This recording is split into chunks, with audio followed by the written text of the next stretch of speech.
where your visual effects work came in, really. It's the stuff that we've done that people wouldn't even notice that I'm probably prouder of, if that makes sense. I'm really proud of the opening shot of the house, you know, when we first established that house in Austria, because again, we were limited by the fact that we found this great location, but it was right by a ski slope, so we've had to digitally remove the ski slope and the skiers, and all that lot has gone from the shot.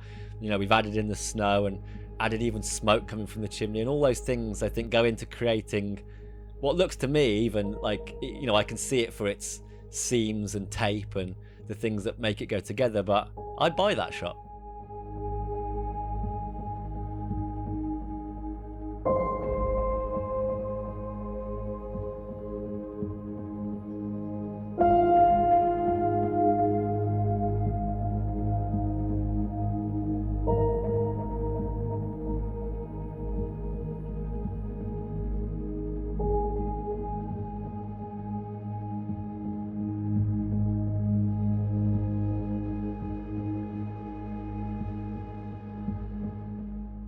The cage, I can't remember whether we did that before or after, but we certainly thought, well, it doesn't look like we're going to be able to take a cage over to Austria on a plane, so we'll have to do that somehow in England. We filmed you in Austria at the house that we had the exterior for. We filmed you approaching it,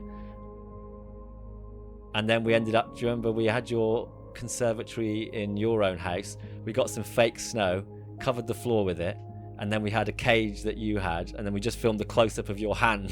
Then and it cut together absolutely fine. That was the beauty of snow. Even though those two locations were hundreds of miles apart, you couldn't tell because it's just like, well, wide shot with the snow and then close-up with snow. Same place, isn't it? Even like we were coming from a place of no budget. Suddenly just the fact that we were in a snowy environment, it feels like there's a world that's been built for this story, if that makes sense. In a big budget Hollywood version of this film, you would have a snowy New York or a snowy London. I think that was one of the things that we were struggling with for a while, wasn't it? How do we show a sort of world that is supposedly like a post-apocalyptic, almost climatic change?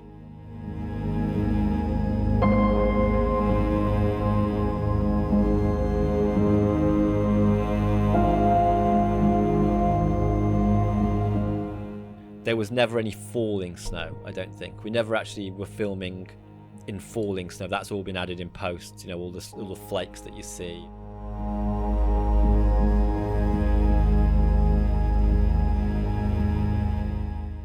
Going outside and covering you in a bit of snow, so when you came bashing through the door, that you would have snow on you, and you know it made sense. And so when you watch the film, it works perfect because you've just come from an exterior which is absolutely covered in snow.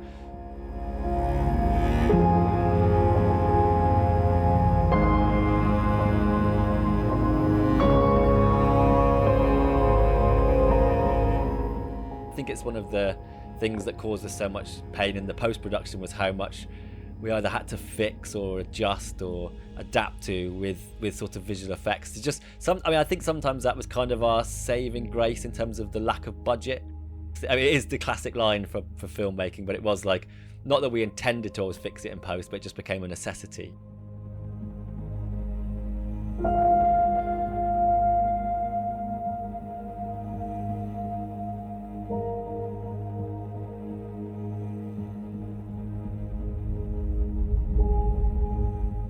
We had that great exterior location, but we had the problem of we also got bright sunlight with not much cloud cover, so the shadows were quite harsh.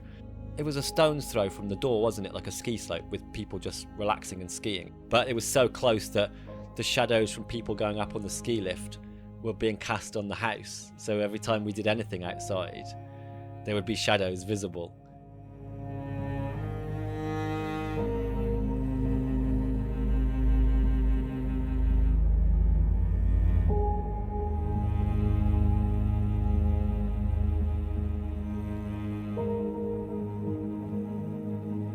That's really, really the biggest takeaway for me, is that once you have an idea or the inception of an idea, you've got to follow it through to its end, because that's actually the hard part. Despite what everyone else says about filmmaking and writing and all the critics that are out there waiting to bring you down. The hardest part is doing it.